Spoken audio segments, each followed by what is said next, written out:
News और मैं हूं नेहा परिहार आपके साथ। आइए रुक करते हैं आज के बुलेटिन की ओर। जबलपुर मुफ्ती आजम मध्य प्रदेश मौलाना हजरत मोहम्मद हामिद अहमद सिद्दीकी ने कोरोना के लगातार बढ़ते संक्रमण को देखते हुए मुस्लिम समाज के लोगों से खुद की और परिवारजनों की सुरक्षा के लिए रमजान के पवित्र माह के दौरान शासन द्वारा निर्धारित गाइडलाइन का सख्ती से पालन करने का अनुरोध किया।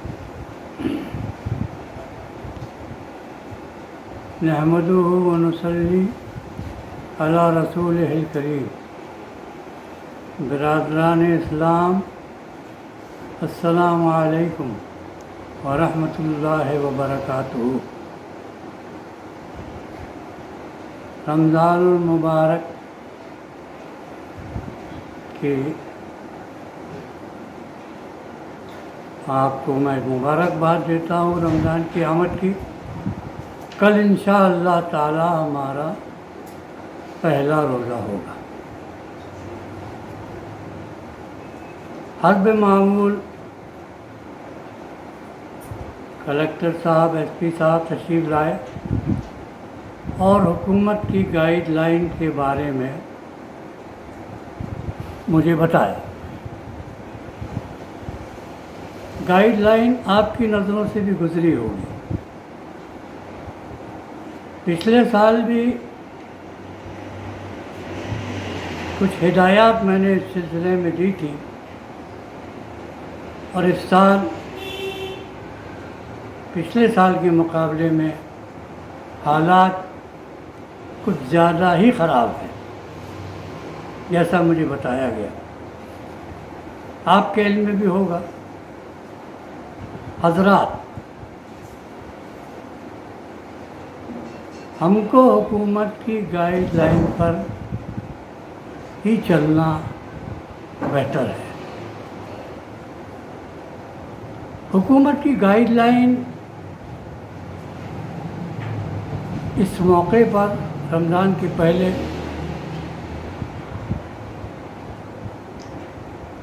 क्यों जारी की गई, ये आप समझते हैं। इसके पहले हम बड़ी आज़ादी के साथ मसाजिद में नमाज़ें भी पढ़ रहे थे। कुछ ज़्यादा पाबंदी या सख्ती नहीं थी। अब पाबंदियाँ और सख्तियाँ और जो गाइडलाइन है उस पर अमल करने के लिए हमें क्यों मजबूर किया जा रहा है, बल्कि हमें मशवरा दिया जा रहा है, वो क्यों? वो इसलिए कि हालात पिछले साल के मुकाबले में इस साल रमज़ानुल मुबारक के मौके पर और ज़्यादा बदतर हैं। हुकूमत की हिदायत पर अमल करना हमारे लिए बेहतर है। रमज़ानुल मुबारक यकीनी बात है बड़ी फजीलतों और बरकतों का महीना है। हम ज़्यादा से ज़्यादा बरकतें और फजीलतें हासिल करने के लिए इस माह मुबारक के हर लम्हे का फ़ायदा उठाना चाहते हैं। आप ज़रूर फ़ायदा उठाएं, मगर थोड़ी सी पाबंदियों के साथ। जो गाइडलाइन है उस पर अमल करते हुए आपको बिल्कुल छूट है। पाबंदियों पर अमल करते हुए नमाज़ें पढ़िए, रोज़े रखिए, सब कुछ आप कीजिए, मगर गाइडलाइन को सामने रखते हुए उस पर अमल करते हुए। उससे हटकर अगर आप कुछ काम करेंगे तो उसमें नुकसान आपका ज़्यादा है। बीमारी के एतबार से मैं कह रहा हूँ कि ये भला ज़्यादा भीड़ भाड़ में रहने, सोशल डिस्टेंसिंग न बनाने और मास्क का इस्तेमाल न करने से इसके बढ़ने के इम्कानात ज़्यादा हैं। तो हमारे लिए बेहतर यही है कि गाइडलाइन पर अमल करते हुए हम मसाजिद में नमाज भी पढ़ें, तरावी भी पढ़ें। जो कुछ आप इबादतें करना चाहते हैं उसके लिए आपको रोका नहीं जा रहा है। आप वो घर में भी कर सकते हैं। इबादतें और जो कुछ भी आपको करना है, तिलावत कलाम पाक करना है, तिलावत कलाम पाक सुनना है, तो वो आप घर पर भी कर सकते हैं। मसाजिद में जमा होने के लिए जो तादाद मुकर्रर की गई है, और ग़ालिबन मैंने सुना है कि पुलिस तमाम मसाजिद में जाकर बता रही है कि इतने लोग सोशल डिस्टेंसिंग के साथ मास्क पहनकर नमाज और तरावी पढ़ सकते हैं, उसकी पाबंदी कीजिए। बाकी लोग अपने घर से पढ़ लें। मेरे अजीज़ों, हमें इस बात का बहुत लिहाज रखना है कि हम इस बीमारी से बचने के लिए उन हिदायत पर अमल करें। आप खुद सोचिए कि इसके पहले हमको क्यों नहीं रोका गया और अब क्यों रोका जा रहा है। हमारी भलाई को और हमारी बेहतरी को और हमारे फ़ायदे को अपने में रखकर उस पर गौर करके हुकूमत ने ये गाइडलाइन जारी की है। और मैंने जहाँ तक बातचीत की है तो उन्होंने कहा अगर ये 22 तारीख के बाद हालात बेहतर होते हैं और कोविड के केसेस में कमी आती है तो हो सकता है कि हम आपके उस पर गौर करते हुए कुछ और आसानियाँ आपके लिए मुहैया कर लें। मगर वो एक ऐसी बात है जिसका हमें कुछ 100% यकीन के साथ नहीं कह सकते कि उस पर हमको रियायत मिलेगी या नहीं। अभी जिन पर हमको अमल करने की हिदायत गवर्नमेंट की तरफ से जारी की गई है उस पर अमल करना ही बेहतर है, फ़ायदेमंद है।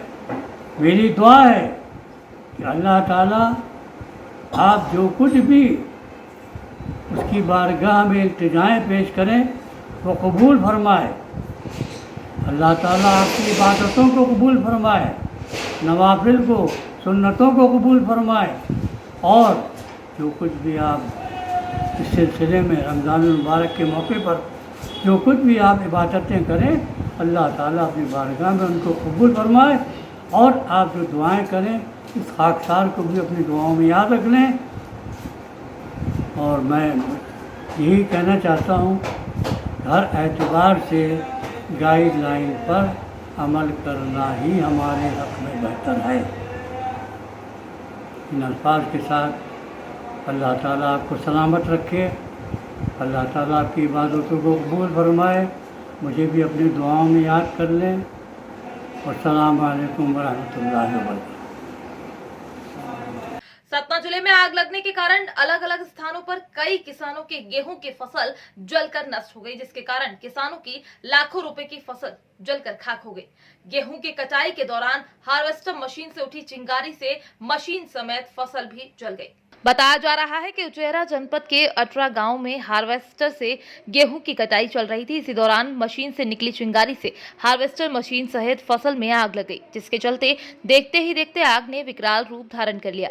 ग्रामीणों की मदद से कड़ी मशक्कत के बाद आग पर काबू पाया गया। हालांकि इसके पहले ही करीब आधे एकड़ की गेहूं की फसल जलकर राख हो गई। कोरोना काल में मानवता की सेवा को सबसे बड़ा धर्म मानती हैं एएनएम मीना। 10,000 से अधिक लोगों का टीकाकरण कर चुकी है मीना सोनी। वे बताती हैं कि मानवता की सेवा से बड़ा कोई धर्म नहीं है। मुझे ईश्वर ने ये सौभाग्य दिया है कि कोरोना से पीड़ित लोगों की सेवा कर सकूं। मुझे लोगों की सेवा का जो अवसर मिला है, मैं इस अवसर का एक एक पल सेवा में लगाऊंगी। ये कहना है जिला चिकित्सालय स्थित कोविड-19 टीकाकरण का कार्य कर रही एएनएम श्रीमती मीना सोनी का। उन्होंने अभी तक 10,000 से अधिक लोगों को कोविड टीका लगा चुकी है। मैं मीना सोनी डिस्ट्रिक्ट हॉस्पिटल सीहोर से एएनएम पद पे कार्य कर रही हूँ और अभी मैं कोविड वैक्सीनेशन में वैक्सीनेटर ऑफिसर पद पर हूँ। मैंने लगभग अभी तक 10,000 वैक्सीन लगा चुकी हूँ और मुझे ये वैक्सीन लगाने में जो ईश्वर की कृपा से जो मानवता की सेवा करने का जो मौका मिला है उसको मैं बहुत खुशी करना चाहती हूँ और लोगों से अपील करना चाहती हूँ कि वो अधिक से अधिक वैक्सीन लगवाएं और लगवाने के लगवाएं, ताकि हम ये जो कोरोना की एक जंग है, जो हम लड़ाई लड़ रहे हैं, उसको हम जीत पाए। और वैक्सीन लगवाने के बाद भी लोगों को ये मेरे को कहना चाहती हूँ, संदेश देना चाहती हूँ कि अधिक से अधिक मास्क लगाएं, हाथों को सैनिटाइज करें, सोशल डिस्टेंसिंग रखें, ताकि हम लोग कोरोना से बच सकें। और सबसे अपील करती हूँ कि अधिक से अधिक लोग आएँ और कोरोना वैक्सीन लगवाएं, क्योंकि हमारे यहाँ बहुत अच्छी व्यवस्था है, हम लोग बहुत अच्छे से पूरा टीम वर्क कार्य कर रहे हैं और बहुत अच्छी तरीके से वैक्सीनेशन कर रहे हैं। आज दिनांक 13 अप्रैल 2021 को प्रतापपुर में भाजपा नेता गुलाबचंद कटारिया का पुतला फूका गया। जो महाराणा प्रताप जब पूरा देश मुगलों का गुलाम था और इस मेवाड़ की धरती को मुगलों से जिन्होंने आजाद करवाया, मुगलों के सामने कभी नहीं झुकने वाले, पूरा जीवन लड़ते लड़ते घास की रोटी खाकर जिस महापुरुष ने अपना जीवन जंगलों में बिता दिया, ऐसे महाराणा प्रताप के लिए आज एक बीजेपी के पूर्व गृह मंत्री गुलाबचंद कटारिया के द्वारा जो अभद्र भाषा कही गई, उसे जनता कभी माफ नहीं करेगी। राणा पूंजा के साथ में मिलकर स्वाभिमान की लड़ाई लड़ी, उनके बारे में जो आज अपमानजनक शब्द कहे गए वो बहुत ही निंदनीय है। पहले भाजपा प्रदेश अध्यक्ष सतीश पुनिया द्वारा भी वीर शिरोमणि महाराणा प्रताप का अपमान किया गया था और अब भाजपा नेता गुलाबचंद कटारिया के द्वारा उनका अपमान किया गया, जो कि अब नहीं सहा जाएगा। राजस्थान आज यूथ कांग्रेस के पूर्व लोकसभा अध्यक्ष शाश्वत गरासिया, पूर्व छात्र संगठन अध्यक्ष गुणवंत गरासिया, यूथ कांग्रेस ब्लॉक अध्यक्ष गढ़ी अरुण बन्ना चारण, पंकज देसाई, चिराग सोनी, हार्दिक भट्ट, मुन्ना खान, वीरपाल सिंह, जब्बर सिंह, परेश टिंडोर, मुकेश निनामा, भैरूलाल बामनिया, प्रकाश डामोर एवं सभी कार्यकर्ताओं द्वारा 36 कौम के सभी युवा साथियों द्वारा रोष जताकर गुलाबचंद कटारिया का पुतला दहन किया गया।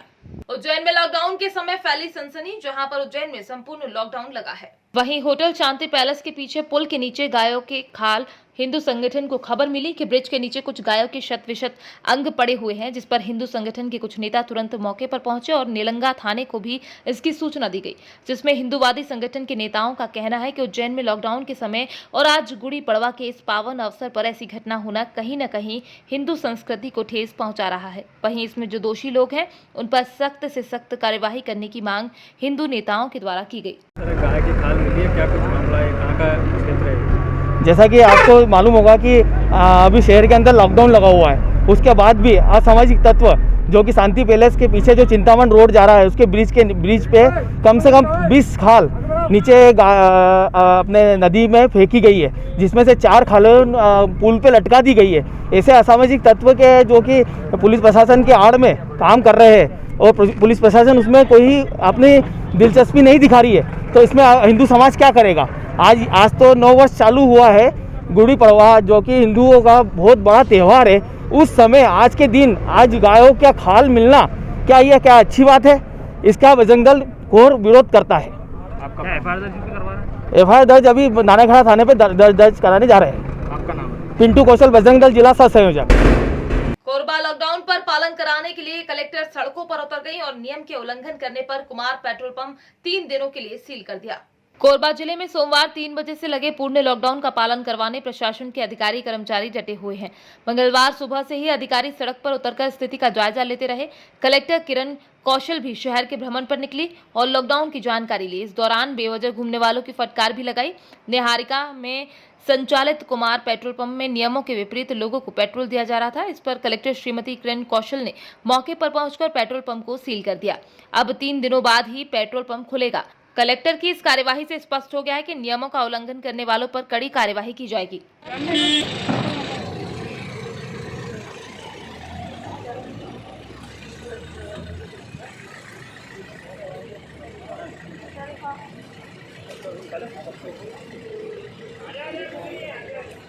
तो दवाई है, पुराना दवाई रखते हो, वो पुराना दवाई वाला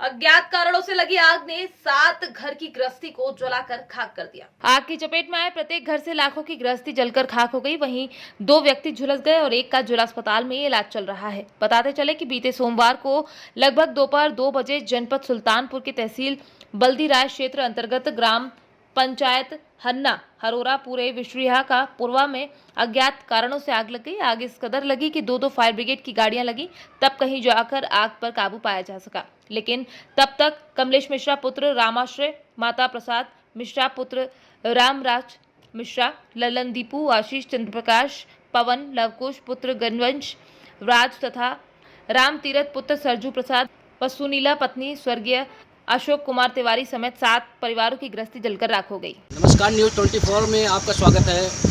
मैं जनपद अयोध्या से ब्यूरो चीफ वीके यादव इस समय विकास खंड धनपतगंज सुल्तानपुर के जो है ग्राम पंचायत हन्ना हरोड़ा में मौजूद हूँ और जो मजरे बिसुइया का पूर्वा में लगता है, यहाँ पर अभी जो बीते हुए दिन यानी कल बीते हुए दिन पे यहाँ पे आग का प्रकोप इस तरीके से तांडव अपना मचाया कि कम से कम नहीं तो 3 घर परिवार का पूरी तरह से जो है सारा सामान जलकर नष्ट हो गया। और उसके बीच में 2 लोग जो है अग्नि के चपेट में पहुंचे हैं। अग्नि के चपेट में आने से एक लोग तो जिला अस्पताल में पड़े हैं और एक लोग जो है यहाँ पर उनका इलाज चल रहा है। इसी के बीच में मदद करने के लिए अभी तो वैसे फ़िलहाल कोई प्रत्याशी नहीं पहुँचा है हमारे बीच में, लेकिन हमारे यहाँ की जो जिला पंचायत सदस्य जो है प्रत्याशी है माननीय सुनीता सिंह जी हमारे बीच में आ गई हैं। इनका जो है और यहाँ पे पीड़ित लोगों का सौभाग्य कि जो है आपके द्वारा यहाँ बीच में आया गया और इस तरीके से मदद की गई। वैसे चाहिए कि हर भाई को इसमें बढ़ चढ़ के हिस्सा लेना चाहिए। तो आइए हम जो है सुनीता जी से बात करते हैं कि मैडम स्वागत है आपका हमारे चैनल में। मैडम, क्या सहायता राशि इस गरीब परिवार को दिया जा रहा है आपकी तरफ से? हम पूर्ण रूप से उनकी सहायता करना चाहते हैं। जी जी, जो भी वो चाहते हैं, जब भी चाहते हैं जी जी, और जब भी आएंगे हमारे यहाँ, जी जी, तो पूर्ण रूप से इनके साथ आप हैं। बिल्कुल बिल्कुल। ठीक, और कुछ कहना चाहेंगे इन परिवार के लिए? और क्या कहूँ, बिल्कुल जो मदद करना है मुझे करना है। जी जी, और मैं क्या कहूँ। तो सहानुभूति के तौर पे जो है माननीय सुनीता जी हमारे बीच में मौजूद हैं। उनका कहना है कि हमें पूर्ण रूप से जो है इस गरीब परिवार का, इस पीड़ित परिवार का पूर्ण सहयोग करेंगे। और मैं कैमरामैन को चाहूँगा कि एक बार दिखाना चाहूँगा कि ये पीड़ित परिवार देख लीजिए कि किस तरीके से यहाँ पर, जैसा कि मालूम है कि आग लगने के बाद, भगवान ना करे ऐसा किसी के साथ हो, आग लगने के बाद जो है कहा जाता है कि बहुत कुछ नष्ट हो जाता है, कुछ भी नहीं बचता है। तो मैं शासन प्रशासन से और संबंधित अधिकारी से ये बात कहना चाहूँगा कि वो इस मौके पर पहुँचे, इस गरीब परिवार को, पीड़ित परिवार को पूरी मदद करें इस समय। और मैं इस पीड़ित परिवार के बीच में आना चाहूँगा। आइए चाचा जी, क्या आपका भी जो है कोई घर जला है? हाँ। अच्छा, क्या नाम है आपका? राम तीरथ। ये बताइए कि आपके बीच में कोई तहसीलदार, लेखपाल यानी कोई आए हैं अधिकारी? नहीं अभी तक? कल आए थे, लेखपाल लिख के गए हैं। क्या अभी तक कोई जो है बीच में आया आपकी सहायता करने? ग्राम पंचायत प्रधान पूर्व, क्या नाम है उनका? कुछ सहायता किए हैं? अच्छा, मतलब कह रहे हैं केवल जो है दिलासा अभी तक फिलहाल मिला हुआ है, लेकिन ठीक है, ये जरूरी नहीं है कि आप आए और तुरंत ही जो है सहायता की जाए। लेकिन बीच में हमारे बीच में जो प्रत्याशी माननीय सुनीता जी भी मौजूद हैं, इनका कहना है कि मैं पूर्ण रूप से पूरा सहयोग करूंगा और मैं भी चाहूँगा कि शासन प्रशासन से कि इस गरीब परिवार को पूरी सहायता करें। धन्यवाद। भाजपा मुख्य प्रवक्ता एवं विधायक रामलाल शर्मा ने जयपुर जिला दुग्ध उत्पादक सहकारी समिति के चुनाव पर अपनी प्रतिक्रिया दी। उन्होंने कहा कि जयपुर जिला दुग्ध उत्पादक सहकारी समिति की चुनाव प्रक्रियाधीन है और इस प्रक्रिया के तहत जो प्राथमिक दुग्ध उत्पादक सहकारी समितियां हैं, इनके चुनावों की प्रक्रिया भी चल रही है। 133 प्राथमिक दुग्ध उत्पादन सहकारी समितियों के चुनाव बाकी हैं, जिनकी प्रक्रिया 23 अप्रैल तक संपूर्ण होने की संभावना है। जयपुर जिला दुग्ध उत्पादक सहकारी समिति के चुनाव के मतदान की तारीख 23 अप्रैल रखी गई है। जयपुर जिला दुग्ध उत्पादक सहकारी समिति के चुनाव ये प्रक्रियाधीन है और इस प्रक्रिया के तहत जो प्राथमिक दुग्ध उत्पादक सहकारी समितियां हैं, इनके चुनावों की प्रक्रिया अभी चल रही है।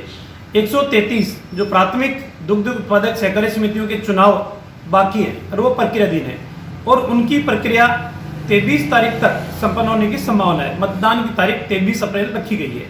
लेकिन जहां जयपुर जिला दुग्ध उत्पादक सहकारी समिति के संचालक मंडल के जो चुनाव है, उन चुनावों की तिथि 22 तारीख को निर्वाचन की जो मतदाता सूची है उसको प्रकाशन किया जाएगा। इसका अर्थ सीधा सीधा यह है कि 22 अप्रैल के बाद में जो 23 तारीख को जो प्राथमिक दुग्ध उत्पादक सहकारी समिति के चुनाव है, इसका मतलब यह है कि वो जो चुनाव है के अध्यक्ष जो बनेंगे वो इस मताधिकार के अंदर भाग नहीं ले सकते। क्यों कि इनकी मतदाता की जो सूची है वो 22 तारीख को प्रकाशित हो जाएगी। मुझे लगता है कि कोऑपरेटिव डिपार्टमेंट को इसको गंभीरता से लेना चाहिए, पारदर्शी चुनाव हो, इसकी प्राथमिकता रखनी चाहिए। और इतनी जल्दी किस बात की, कोविड की एडवाइजरी की पालना भी इन चुनावों के अंदर नहीं हो रही। मैं चाहूंगा सरकार से कि सरकार हस्तक्षेप करते हुए कोऑपरेटिव विभाग को डायरेक्शन दे और इन चुनावों को स्थगित करने का काम करे, ताकि जो हकदार है वो हकदार भी इस चुनावी प्रक्रिया के अंदर वो भाग ले सके। तारानगर पुलिस ने अवैध गांजे के साथ एक व्यक्ति को गिरफ्तार किया है। थाना अधिकारी गोविंद राम विश्नोई ने बताया कि तारानगर क्षेत्र के सुखवासी फाटे के पास तारानगर के वार्ड 29 निवासी राजेंद्र उर्फ पप्पू सिंह राठौर हाथ में प्लास्टिक की थैली लिए खड़ा था। पुलिस ने गश्त के दौरान आरोपी के पास पहुंची तथा पूछताछ की तो उक्त आरोपी भयभीत हो गया। पुलिस ने आरोपी के पास से 1 किलो 100 ग्राम गांजा जब्त किया है। भिंड शहर के गौरी सरोवर में कालेश्वर मंदिर के पास युवक का तैरता हुआ शव मिला। परिजनों ने युवक के जहरीला पदार्थ खिलाकर गौरी में फेंकने का आरोप लगाया है। मृतक धर्मेंद्र बघेल पुत्र जगदीश बघेल निवासी राजहोली का गौरी सरोवर में शव मिला। पुलिस ने मर्ग कायम कर जांच शुरू कर दी है। बेटा खत्म हुआ है, कैसे खत्म हुआ है? ये कल अहमदाबाद से आया था, हम लोग घर पे थे नहीं, तो इन लोगों ने बुला लिया है घर से, और इन दो लोगों की 1-2 महीने पहले इनसे झगड़ा हुआ था। कौन कौन से? लम्बा कल्लू और रज्जन के लड़के हैं, उसी के भतीजे हैं, जिसमें सेठी है, रसिया है और हरी राठौर का मोड़ा है, उसका नाम धर्मेंद्र है। तो जिन लोगों का झगड़ा हुआ था उसमें क्या है कि थोड़ा हाथापाई हो गई थी, तो इसके लड़के के कुछ लग गई थी मुंह में। तो किन की लड़के की? लम्बे कल्लू के भतीजे के। तो इस वजह से इन लोगों ने अपने घर में ले गए हैं और इनने शराब पिलाई है, उसने जहर खिला करके उसको मार डाला है। इसीलिए अगर पानी में भी कोई भी गिर जाता है तो काला नहीं पड़ता है, नीला नहीं पड़ता है, समझ गए। और इसी का फोन गया है, वो फोन में हमारे में ऐड कल का नंबर हमारे फोन में ऐड है। इस फोन को निकाल करके और देखा भी जा सकता है। अच्छा। तो कल कितने बजे फोन आया था? कल 1-1:30 बजे के करीब फोन आया था। हम लोग हाथ में थे तो अपने खेत पे। क्या बोले धर्मेंद्र जी? बोले कि वो फोन इससे ही बहू से किया है, और अब इसको ये आवाज आई है कि मतलब पैक बनाओ, समझ गए, 2-4 लोगों की। और बाद में इनने जब दोबारा फोन लगाया है कि मैंने ये कहाँ से फोन आया है और पता करें, तो लम्बे कल्लू ने इसका नाम लिया है। अच्छा, क्या बोले? आज के बुलेटिन में फिलहाल इतना ही। बने रहिए GBN 24 न्यूज के साथ। नमस्कार।